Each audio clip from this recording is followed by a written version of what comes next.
우리 함께 기도합시다. 하나님 아버지, 이제 저희가 주의 말씀을 듣게 되었습니다. 저희들의 마음과 생각을 집중하여 우리 일상생활에 벌어졌던 여러 가지 일들을 잠시 접어두고 주의 말씀에 집중할 수 있도록 도와주시며, 주의 성령께서 이 자리에 저희와 함께 하셔서 이 말씀을 저희 마음 가운데 조명하여 주시기를 간절히 기도합니다. 예수 그리스도의 이름으로 간절히 기도합니다. 아멘. 오늘 우리가 사도행전 2장의 말씀을 살펴보게 되었습니다. 우리가 흔히 이야기하는 이 오순절 사건에 대한 그 말씀을 담고 있는 것인데요. 이미 잘 아시겠지만 정말 많은 사람들이 이 오순절 사건에 대한 끊임없는 관심을 보이는 것을 우리가 보게 됩니다. 왜 그런가 우리가 생각해 보았을 때 그 몇 가지 이유가 있었다고 생각을 합니다만, 그 중에서도 아마 가장 큰 이유 중에 하나는 교회들이 겪고 있는 어떤 그 영적 미지근함에 대한 그 반발 때문이 아닌가 이렇게 생각을 하는 것입니다. 정말 그 오순절 그날 일어났던 이 사건을 돌이켜 보았을 때 정말 내가 지금 출석하고 있는 이 교회, 또 이 땅에 존재하고 있는 모든 교회들이 이런 그 경험을 우리가 한번 누려봤으면 좋겠다 하는 그런 그 갈급함이 있는 것입니다. 또 두 번째로 정말 교회가 교회로서의 그 역할을 잘 감당하고 있는지, 우리가 올바른 방향으로 가고 있는 것인지 이런 거를 생각해 보면서 좀 더 그 가식적인, 즉 눈으로 볼 수 있는 어떤 그 결과물들, 이런 거를 우리가 좀 찾고 기대하는 그런 그 마음속에 갈증이 있는 것이죠.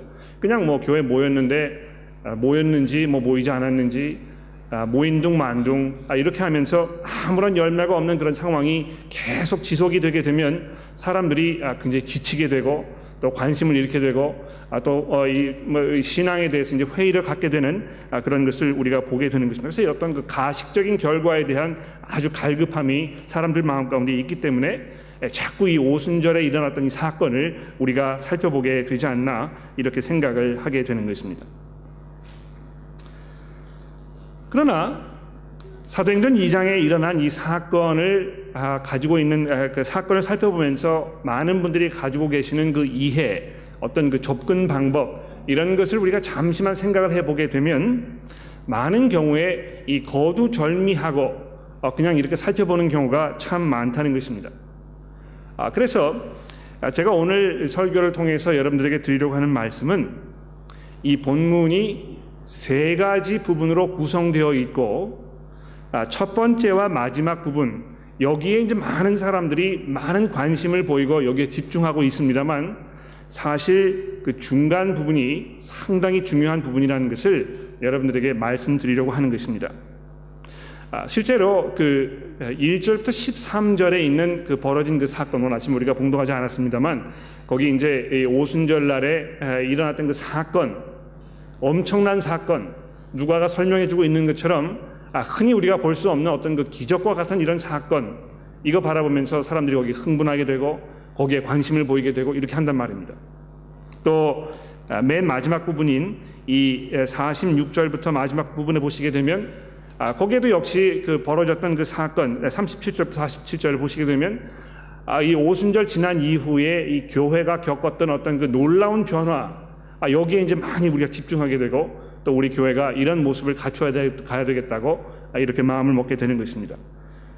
그런데 정작 중요한 그 중심 부분인 이 14절부터 36절에 있는 내용에 대해서는 사람들이 이렇게 자세하게 살펴보거나 관심을 보이지 않는 경우가 참 많습니다. 그 내용이 복잡하기도 하고, 또 구약 성경을 많이 인용하고 있고, 이렇게 해서 그냥 쉽게 지나가 버리고, 거기 그 정말 가시적으로 보이는 어떤 그 결과물들에 대해서 많이 집중하게 되는 경우를 우리가 보게 되는 것입니다. 자, 그래서 우리 자세히 차례대로 이 본문 말씀을 조금 살펴보도록 합시다. 먼저 1절 말씀해 보시게 되면 이제 오순절이 이르렀다, 이렇게 누가가 본문을 시작하고 있습니다. 이 오순절이라는 것은 6월절부터 이제 50일째 되는 그 날을 말하는 그 명절인데요. 예수님께서 그 마가의 다락방에서 제자들과 최후의 만찬을 드셨을 때 6월절 만찬을 드지 않으셨습니까? 이 6월절이라고 하면 이제 유대인들의 명절 중에 가장 큰 명절이 되겠는데요. 그 날을 시작으로 해가지고 50번째 되는 그 날, 그 날은 특별히 이 추수를 감사하는 그런 그 날이었다는 것입니다. 그래서 오순절이 되었을 때에 사람들이 모여서 뭘 했다고요? 함께 모여 있었다는 것입니다. 그래서 그들이 다 한 곳에 모였더니 이렇게 돼 있죠. 1장 15절에 보시게 되면 예수께서 승천하신 후에 마가의 다락방에 사람들이 다시 모여가지고 오직 기도에 힘쓰고 있었는데 그 모인 수가 120명이었다고 누가가 전하고 있습니다. 그래서 여기 그들이 이렇게 얘기했을 때 그 사람들을 말하고 있는 것입니다.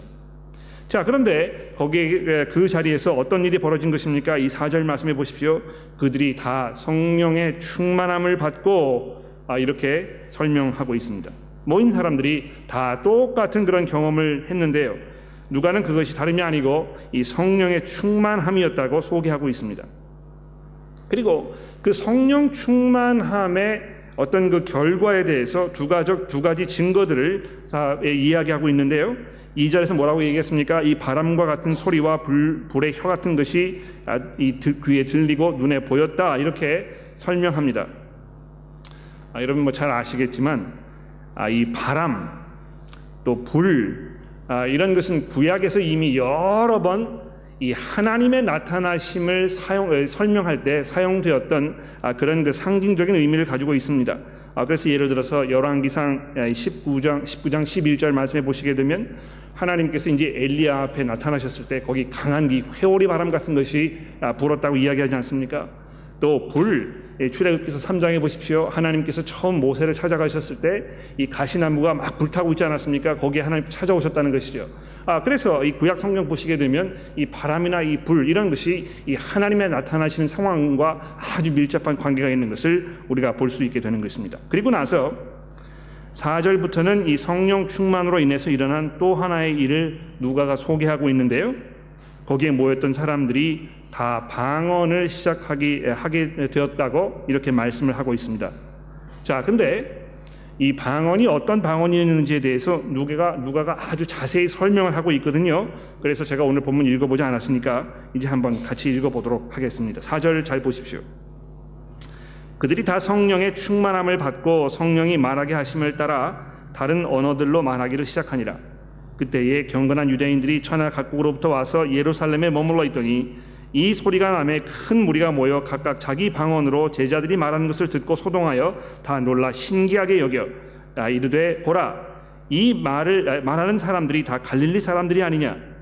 우리 각 사람이 난 곳 방언으로 듣게 되는 것이 어쩌미냐?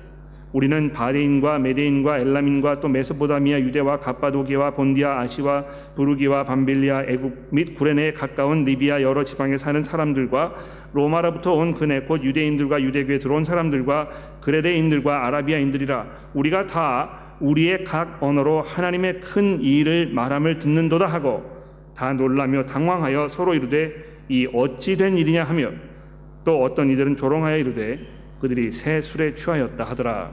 자, 이렇게 이 사건의 그 경위를 우리에게 아주 자세하게 설명을 해주고 있습니다. 자, 그런데 여기 보십시오. 이 본문 말씀은요, 이 방언에 대해서 굉장히 재미있는 사실 몇 가지를 이야기하고 있습니다. 물론 이 방언이라는 것이 어떤 경우에 세상에서 사용되는 언어가 아닌 경우가 분명히 있고, 그래서 사도 바울도 고린도전서 13장에 보시게 되면 내가 천사의 말을 한다 해도 이렇게 이야기하면서 아마 그 사람들이 사용하지 않는 영적 세계의 어떤 언어가 있음을 암시하고 있는 것처럼 보입니다. 그런데 사도행전 2장에 일어난 이 방언 사건은 그런 종류의 방언은 아니었다고 누가가 4번씩이나 강조해서 이야기하고 있습니다. 다 우리가 듣는 그 언어로 이렇게 자꾸 이걸 이야기하고 있는 것이죠. 자, 근데 그래서 어쨌다는 말입니까? 예? 왜 이 사건이 일어난 것입니까? 또 일어난 그 사건이 어떤 의미를 담고 있는 것입니까? 이런 거를 좀 생각해 봐야 되지 않겠습니까? 여러분 그 동계 올림픽 개막을 했는데 개막식 다 보셨습니까? 이 동계 올림픽은 하계 올림픽만큼 별로 인기가 없는 것 같아요. 그래서 뭐 보지 않으신 분도 계실지 모르겠는데 저는 그거를 굳이 처음부터 끝까지 보았습니다. 설교할 때 이제 그 여러분에게 그 예화를 들기 위해서 제가 보지 않고 봤다고 할 수는 없으니까 그래서 할 수 없이 졸린 눈을 비비면서 끝까지 제가 그걸 보게 된 것입니다. 여러분 아시겠지만 개막식을 하게 되면은요, 이 개최국이 자기 나라의 어떤 그 역사와 문화를 세계에 보여주고 자랑하는 그런 자리 아닙니까? 그래서 뭐 많은 시간과 노력을 투자해가지고 아주 뭐 현란하게 그 여러 가지 일들을 벌여지는 뭐 무용이나 노래, 음악 뭐 이런 것들을 통해서 설명해 주는 것입니다. 그런데 대부분 보시면 이 화면에 보여지는 그림만으로는 도대체 이게 뭘 말하는 것인지 우리가 이해하기 어려운 경우가 대부분입니다. 저는 적어도 그랬습니다. 뭐 이 러시아 국가의 어떤 그 역사나 이런 거를 제가 잘 빤하게 알고 있는 것이 아니기 때문에 그냥 그림만 봐가지고는 야, 참 뭐 아름답다, 색채가 곱다, 뭐 음악이 멋있다, 뭐 이렇게 사람들이 수고를 많이 했다, 이 정도는 알 수 있게 되겠습니다만, 그거를 보면서 이 러시아 역사에 대한 어떤 것을 빨리 이해하는 것이 쉽지 않다는 것입니다. 그래서 그것이 지금 무엇을 상징하고 있는 것인지 이 중계 방송을 하고 있는 그 아나운서들의 설명을 통해서 알게 되는 경우가 상당히 많다는 것이죠. 그래서 이 벌어진 그 사건의 그 현란한 모습, 여기에만 감탄하는데 그치지 말고 그것보다 보다 중요한 것은 지금 그 사건이 무엇을 말하고 있는 것인지 그것을 이해하는 것이 훨씬 더 중요하다는 것입니다. 그래서 누가도 이 벌어진 사건의 경위를 설명하는 데 있어서는요, 이런 일들이 이렇게 벌어졌다 하고 아주 간단 명료하게 기록을 하고 있습니다만, 그 의미를 설명하는 데 있어서는요, 거의 2배가 넘는 그런 그 지면을 할애해 가지고 그 의미를 아주 자세하게 차근차근히 베드로의 설교를 통해서 우리에게 전해주고 있는 것입니다. 자, 그러면 이 오순절 사건의 그 의미, 이것을 우리가 좀 살펴보도록 합시다. 우선 16절을 보십시오. 베드로가 이 사건의 그 의미를 어떻게 설명하고 있습니까? 이는 곧 선지자 요엘을 통하여 말씀하신 것이니, 이 사건에 대해서 우선 요엘 선지자를 통해 가지고요, 하나님께서 이미 말씀하셨다는 것입니다. 무슨 말씀을 하셨습니까? 17절부터 20절에 보게 되면 이 세 가지 중요한 점을 우리가 보게 됩니다. 첫 번째로, 하나님께서 하나님의 영을 모든 사람들에게 부어주시겠다고 약속하셨다는 것입니다. 17절에 보십시오. 하나님이 말씀하시기를 말세에 내가 내 영을 모든 육체에 부어주리니. 여러분, 놀라운 약속입니다. 하나님과 하나님의 백성 사이의 관계가 이 순식간에 한 10단계 정도 업그레이드 되는 이 새로운 국면에 접어들게 되는 그런 상황입니다. 하나님께서 성령으로 각 사람 속에 영원히 함께 하시겠다는 아주 전혀 새로운 그런 상황인 것입니다. 여러분 잘 아시겠지만 구약 성경 보시게 되면 구약 시대에는요, 아주 특별한 경우에 특별한 사람들에게만 아주 일시적으로 하나님께서 성령으로 임재하셨던 것입니다. 구약 성경 어딜 찾아보아도 하나님의 성령이 그 사람들의 마음 가운데 처음부터 끝까지 계속 임재하셨다는 말씀 찾아볼 수가 없습니다. 하나님과 사람들 사이에 일정한 그 거리감이 있었다는 것입니다. 그렇죠? 그런데 이제 그런 시대가 완전히 지나가고요, 하나님께서 사람들의 마음속에 영원하게 함께 하시겠다는 그 새로운 시대를 지금 약속하고 있는 것입니다. 첫 번째 그 내용이고요. 두 번째로, 그런 하나님과의 이 새로운 관계가 시작되는 그 순간, 그 때가 어떤 때입니까? 말세라는 것입니다. 그래서 17절에 보십시오. 하나님이 말씀하시기를 말세에 내가 내 영을 모든 육체에 부어주겠다, 이렇게 이야기하셨다는 것입니다. 그리고 하나님께서 이 성령을 모든 사람들에게 부어주시는 그 말세는요, 곧 하나님께서 이 세상을 심판하시는 날이기도 합니다. 그래서 계속 보십시오. 19절에 보시게 되면 그 날에 대해서 어떻게 설명합니까? 또 내가 위로 하늘에서는 기사를, 아래로 땅에서는 징조를 베풀리니 곧 피와 연기와 불이로다. 주의 크고 영화로운 날이 이르기 전에 해가 변하여 어두워지고 달이 변하여 피가 되리라. 여러분, 여기 이 피와 불과 연기, 이 해와 달이 어두워지고 핏빛으로 변하는 이 상황은 구약에서 이미 여러 번 이 하나님의 심판을 설명할 때 사용되었던 그런 표현인 것입니다. 그래서 여러분 그 출애굽 사건 했을 때 이 애굽 땅에 쏟아졌던 하나님의 그 심판 보십시오. 항상 이런 방식으로 그 하나님의 심판을 설명하고 있는 것입니다. 그래서 잘 보십시오. 하나님의 그 영, 그 성령께서 사람들의 마음속에 찾아오시는 그 순간을 우리가 보았을 때 이 세상은 정말 정신을 바짝 차리고 단단히 긴장하지 않으면 안 되는 그런 때이라는 것입니다. 왜 그렇습니까? 바로 그 때가 하나님께서 이 세상을 심판하시는 때이기 때문이라는 것입니다. 그리고 세 번째로 하나님께서 성령을 각 사람에게 부어주시는, 그리고 하나님께서 이 세상을 이제 심판하시는 그 마지막 때는 동시에 구원의 때이기도 한 것입니다. 그래서 21절에 보십시오. 누구든지 주의 이름을 부르는 자는 구원을 받으리라 하였느니라. 자, 이렇게 하면서 이 오순절 사건에 대한 어떤 그 전체적인 그림을 먼저 그려주고 있습니다. 마치 오페라를 이렇게 보시게 되면 항상 거기 그 서곡이 있습니다. 그렇죠? 왜 서곡을 작곡가가 써놓는 것입니까? 그 서곡을 들음으로 인해서 이 오페라가 지금 이러이러한 톤으로 이러이러한 그 전개가 되겠구나, 이거 짐작하게 된다는 것이죠. 그 오페라를 통해서 이 전개되는 어떤 그 음악적인 주제들이 이 서곡에 다 담겨 있는 것입니다. 그렇지 않습니까? 그래서 마찬가지로 요엘서의 이 말씀이 오순절에 일어난 사건의 의미에 대한 이 큰 그림을 먼저 그려주면서 이제 계속해서 이 세부적인 것들을 보다 자세하게 설명해 주고 있는 것입니다. 한번 설명하고 나서 그 다음에 아주 세부적으로 들어가 가지고 중요한 요소들을 베드로가 이제 끄집어내 가지고 설명을 하고 있는 것입니다. 그런 면에서 그 요한계시록을 읽는 것과 마찬가지예요. 여러분 기억나십니까? 요한계시록 큰 그림을 이렇게 그려주고 나서 어떤 경우에는 그 한 부분을 확대시켜 가지고 설명하고, 또 이 같은 사건을 좀 다른 방식으로 다른 관점에서 설명하기도 하고, 이런 걸 계속 반복하지 않습니까? 그거 보면서 어떤 결과를 가질 수 있습니까? 이 하나님께서 지금 세상에 이런 일을 하고 계시는구나 하는 그 분명한 그림을 우리가 그릴 수 있게 되는데요. 이 베드로 사도도 지금 그렇게 하고 있는 것입니다. 그래서 이제 세부적으로 들어가서 실제로 이 오순절 사건의 이 의미를 보다 정확하게 살펴보게 되면, 그 뚜껑을 딱 열어보게 되면 무엇이 보입니까? 십자가, 그리고 그 부활 사건이 거기에 등장하고 있는 것입니다. 즉 오순절에 일어난 이 사건은 예수님의 그 십자가 사건과 그의 그 부활하심, 이 두 가지 사건과 아주 밀접하게 관계가 되어 있다는 것을 우리가 알 수 있다는 것입니다. 그래서 20절 말씀해 보십시오. 이스라엘 사람들아, 이 말을 들으라.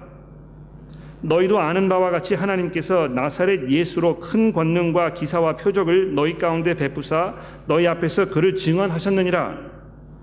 그가 하나님의 정하신 뜻과 미리 아신 대로 내준 바 되었거늘 너희가 법 없는 자들의 손을 빌려 못 박아 죽였으나 하나님께서 그를 사망의 고통에서 풀어 살리셨으니 이는 그가 사망에 매여 있을 수 없음이었더라. 여러분, 여기 이 십자가 사건에 대해서 사도 베드로가 이야기하고 있는 말씀에 잠시 주목해 보십시오. 여기 이 하나님의 주권과 사람들의 그 책임에 대해서 아주 중요한 말씀을 지금 하고 있습니다. 여러분, 그런 얘기 들어보셨습니까? 하나님께서 전지전능하신 분이시면 모든 것이 하나님의 뜻에 의해서 이미 결정되어 있는 것이고, 그러므로 사람들에게는 아무런 책임이 없다. 사람들은 그저 하나님의 그 정하신 바대로 움직이는 것이기 때문에 우리에게 아무런 책임이 없다. 혹은 사람들이 자신들의 생각과 말과 행동으로 인해서 얻은 결과에 대한 책임을 져야 한다면 하나님의 이 주권이라는 것은 결과적으로 매우 제한적이고 또 한정된 것이라고 결론을 지을 수밖에 없다. 그래서 이 두 가지는 서로 공존할 수 없는 것이라고, 이것이면 이게 아니고 저것이면 이게 아닌 이 둘 중에 하나를 선택해야 하는 것이라고 생각하게 됩니다. 그러나 베드로는 예수님의 십자가 사건을 말하면서 이 두 가지를 동시에 언급하고 있습니다. 분명 예수님은 사람들의 악함으로 인해서 죽음을 당하셨다는 것입니다. 분명히 그들에게 지금 문책을 하고 있는 것입니다. 절대적인 그 실수를 사람들이 범한 것이죠. 다른 사람도 아니고요, 이 하나님의 아들을 십자가에 못 박아 죽여버리는 그런 끔찍한 실수를 범한 것입니다. 그래서 거기에 대한 이 분명한 대가를 치러야 할 것입니다만, 그것이 동시에 이 23절에 보십시오. 하나님께서 정하신 뜻과 미리 아신 대로 내준 바 되어 이루어진 것이라고 이렇게 두 가지를 동시에 지금 말씀해 주고 있는 것입니다. 그런데 그렇게 죽음을 당하신 예수께서 어떻게 되셨다고요? 24절에 보십시오. 하나님께서 그를 사망의 고통에서 풀어 살리셨으니 이는 그가 사망에 매여 있을 수 없음이었더라. 하나님께서 그를 사망의 고통에서 풀어 살리셨으니 이는 그가 사망에 매여 있을 수 없음이었더라. 자, 이렇게 하면서 어떻게 합니까? 이제 시편 16편의 말씀을 인용하고 있죠. 시편 16편에 보시게 되면 이런 말씀이 있습니다. 다윗이 그를 가리켜 이르되 내가 항상 내 앞에 계신 주를 배웠으며 나로 요동하지 않게 하기 위하여 그가 내 우편에 계시는도다. 그러므로 내 마음이 기뻐하였고 내 혀도 즐거워하였으며 육체도 희망에 거하리니 이는 내 영혼을 음부에 버리지 아니하시며 주의 거룩한 자로 썩음을 당하지 않게 하실 것이미로다. 주께서 주의 생명의 길을 내게 보이셨으니 주 앞에서 내게 기쁨이 충만하게 하시리로다 하였으므로. 자, 여기 보십시오. 이 시편은요, 다윗이 자신을 죽이려고 이 살기를 품고 달려드는 적들에게 쫓기면서 하나님께 기도하는 그런 내용입니다. 그런데 특히 27절을 주목해 보십시오. 이는 내 영혼을 음부에 버리지 아니하시며 주의 거룩한 자로 썩음을 당하지 않게 하실 것이미로다. 이렇게 말씀하고 있다는 것입니다.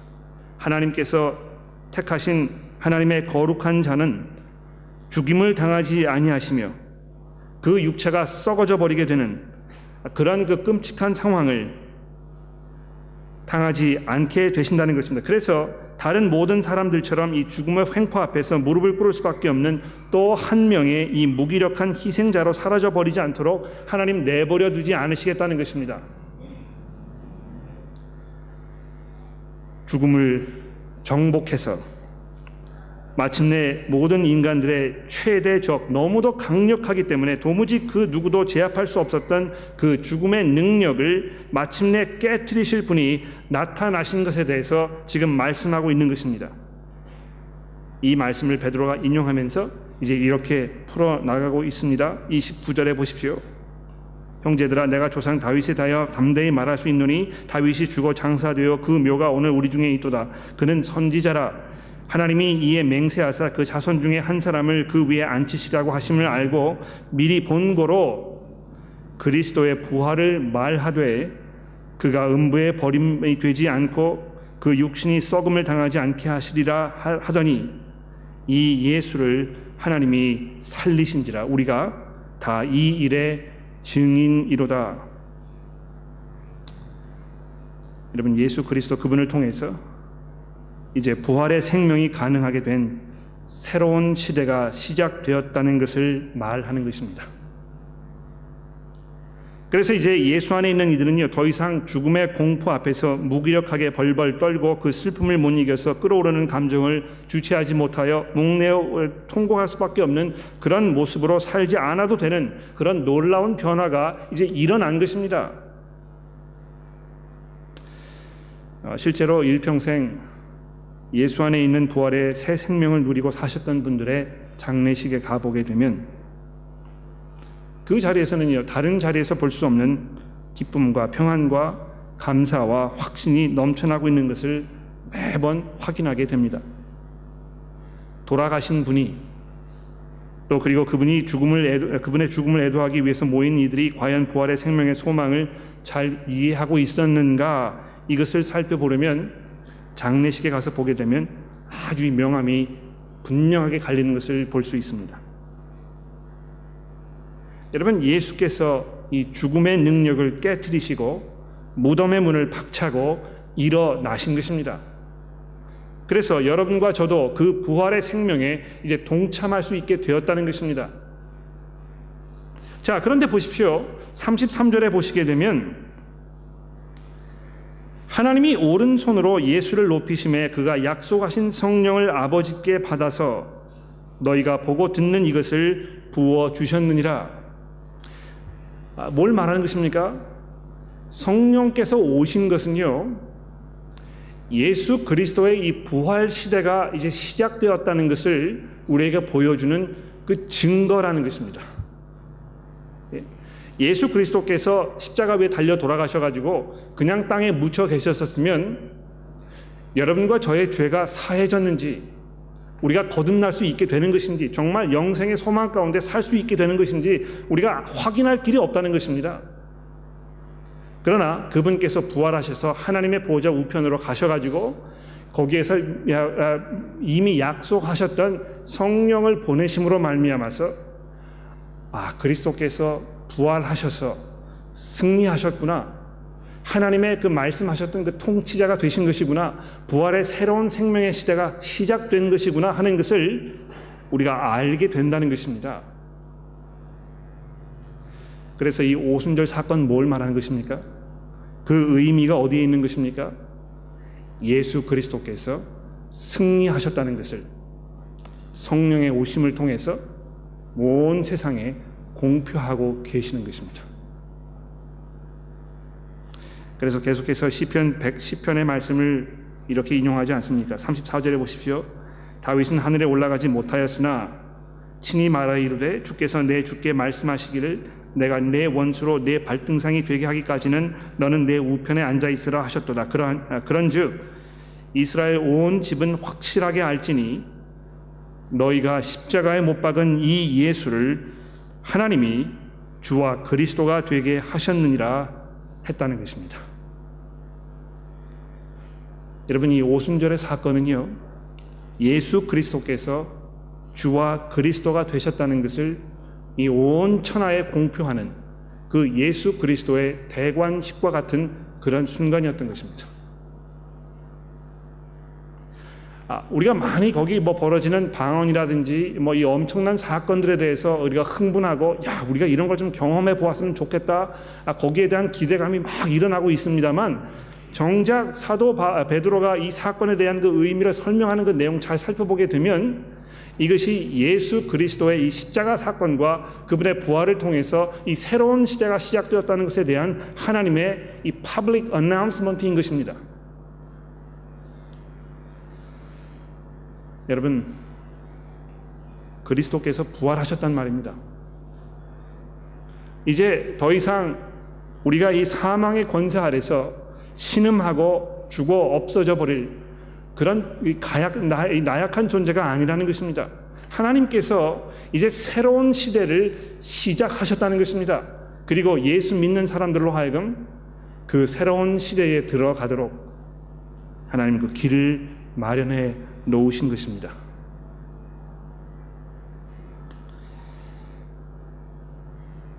자, 그 사건을 통해서 엄청난 파장이 있었습니다. 37절에 보시게 되면 3,000명이 동시에 그 자리에서 회심하였다고 이야기합니다. 자, 그런데 여기도 역시 마찬가지로요, 3,000명이나 되는 사람이 회심하였다는 거, 여기에 우리가 감탄합니다. 야, 놀랍다. 엄청난 부흥이 일어났구나. 우리 교회도 좀 이런 부흥이 순식간에 좀 일어났으면 좋겠다. 거기에 경탄하고 있습니다만, 그것보다 더 놀라운 것은, 더 중요한 것은 그것이 아니고요, 37절부터 설명되고 있는 이 베드로 사도의 이 권면의 말씀입니다. 한번 들어보십시오. 거기 있던 사람들이 이 말을 듣고 마음에 찔려 베드로와 다른 모든 사도들에게 물어 이르되 형제들아 우리가 어찌할꼬 하거늘 왜 마음에 찔렸겠습니까?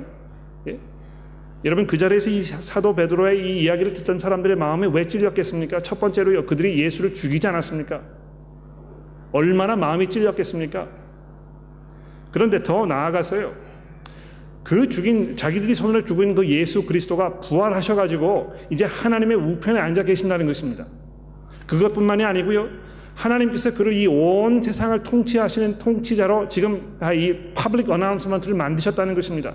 그러면 그 설교를 듣는 사람들 앞에 두 가지 선택이 있지 않겠습니까?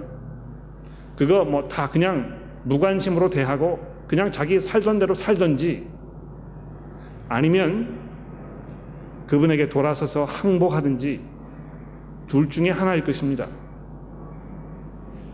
그러나 다행히도 그 자리에 있던 사람들이 그 증인들의 그 부활 사건에 대한 이 증언을 듣고 나서, 그러면 우리가 이제 어떻게 해야 되는 것입니까? 이렇게 물었다는 것이죠. 자, 그런데 그런 그 질문에 대해서 베드로가 뭘 이야기하고 있는지 들어보십시오. 첫 번째로, 너희가 회개하여 각각 예수 그리스도의 이름으로 세례를 받고 죄의 사함을 받으라.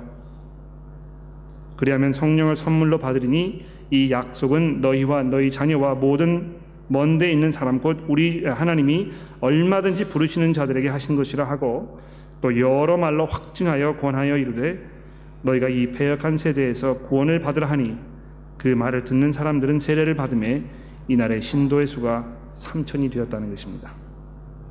여기 보십시오. 회개하는 것입니다. 죄의 용서를 가져다 주는 세례를 받는 것입니다. 그리고 성령을 받는 것입니다. 자, 근데 여기 잘 보십시오. 너희가 회개하여 각각 예수 그리스도의 이름으로 세례를 받고 죄 사함을 받으라, 이제 이렇게 이 개역 성경이 번역을 해 놓았습니다만, 실제로 그 헬라어 원문에 보시게 되면 너희가 회개하고 예수의 이름으로 죄 사함을 가져다 주는 세례를 받고, 이렇게 되어 있습니다.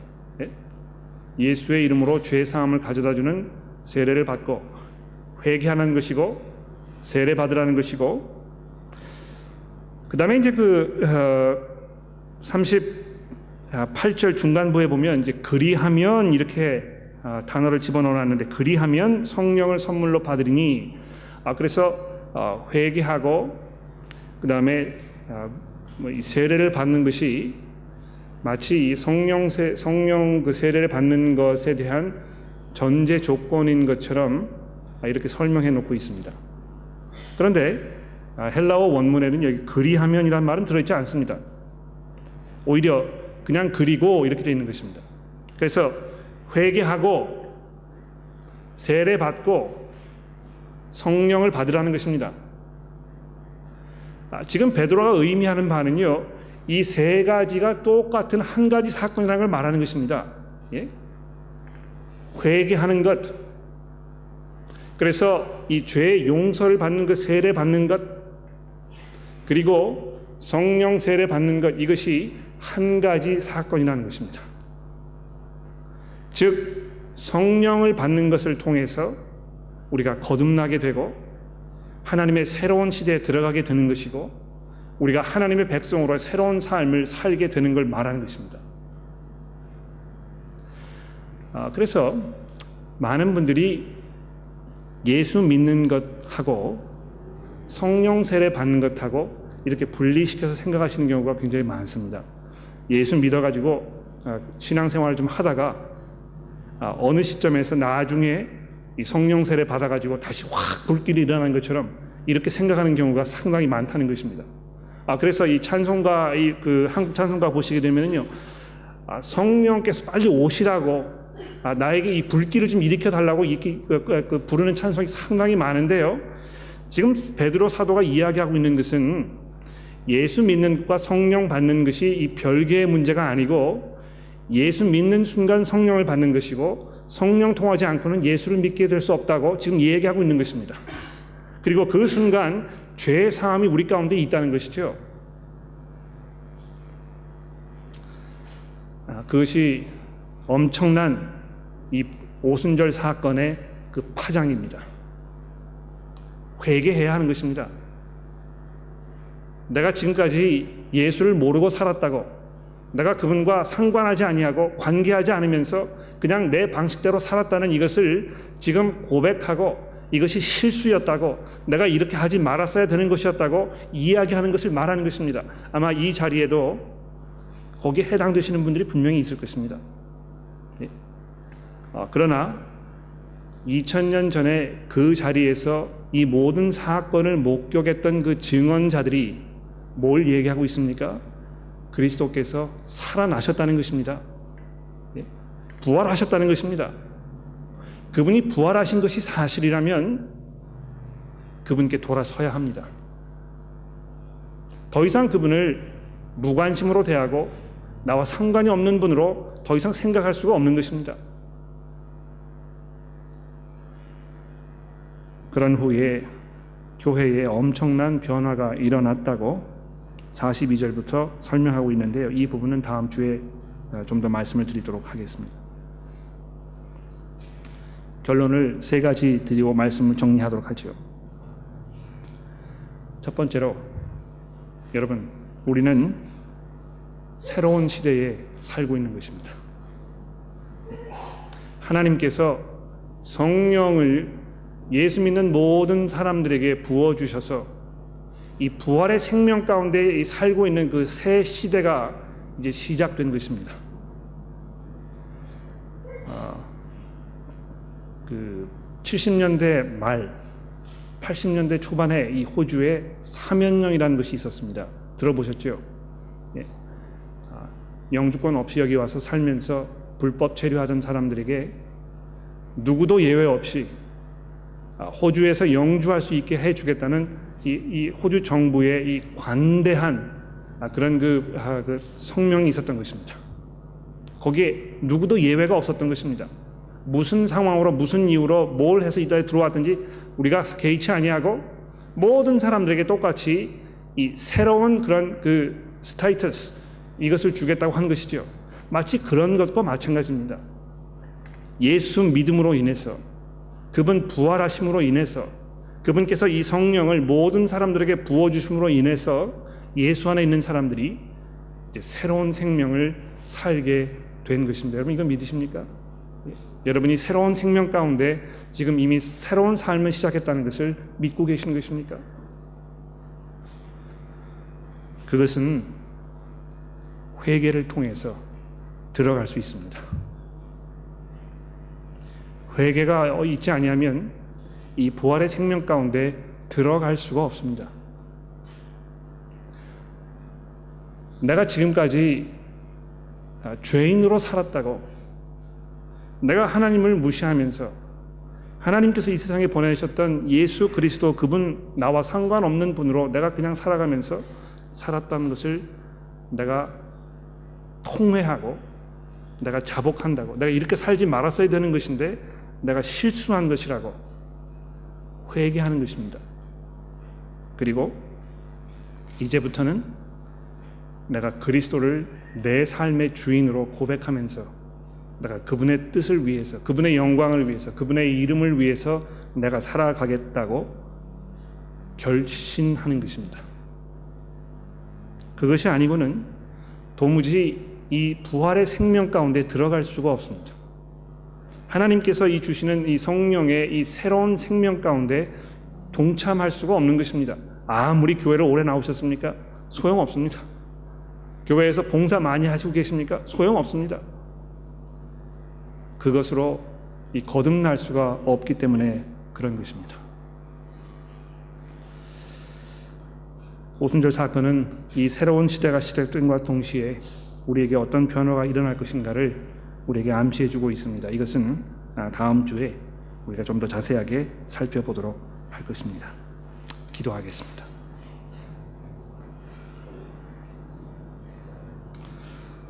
하나님 아버지, 예수 그리스도께서 부활하셨다는 그 놀라운 선포를 우리가 다시 한번 들어보게 됩니다. 그리스도께서 죽은 자 가운데 썩어 없어지지 아니하시고 하나님께서 그를 일으키셔서 이제 온 세상을 향하여 그분을 바라보라고 명령하고 계시오니, 하나님, 저희가 간절히 기도하는 것은 저희들이 그분을 바라보고 그 음성을 듣게 하시고, 아직 그분을 바라보지 못하며 그 음성을 듣지 아니하는 사람들을 찾아가서 그들을 설득하고 그들 위해서 기도하며 그들도 그리스도 앞에 돌아서는 그 회개의 결심이 있도록 우리가 수고하고 노력할 수 있게 도와주시기를 간절히 기도합니다. 하나님, 이런 그 엄청난 하나님의 은혜와 하나님의 사랑이 저희들의 마음속에 이 뜨거운 불길을 일으켜 주셔서 저희들이 안일하게 나태하게 그저 일시적인 평안과 이 세상의 그 탐욕을 누리는 삶에 집중하지 않게 도와주시고, 저희가 변화되어서 그리스도를 위한 삶을 지금 이 순간부터 살 수 있도록 저희를 변화시켜 주시기를 간절히 기도합니다. 예수 그리스도의 이름으로 간절히 기도합니다. 아멘.